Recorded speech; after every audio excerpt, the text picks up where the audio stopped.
Paano po kapag ang namatay, ang status sa SSS is single, but married po siya, hindi lang nag-update ng beneficiaries? Opo.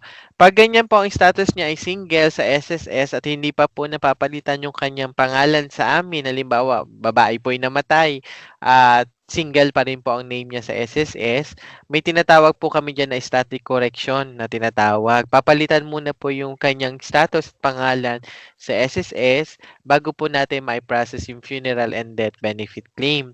So 'pag ganyan pong case, over the counter na po ang filing kasi po sasalungat po yung pangalan niya na single sa dokumento niya na naka-married. So 'pag ganyan po ang kaso, over the counter muna po siya for the static correction muna po ang tawag po namin diyan, change of status nung namatay from single to married and then maipa-process po natin yung mga papeles niya sa SSS. Okey po?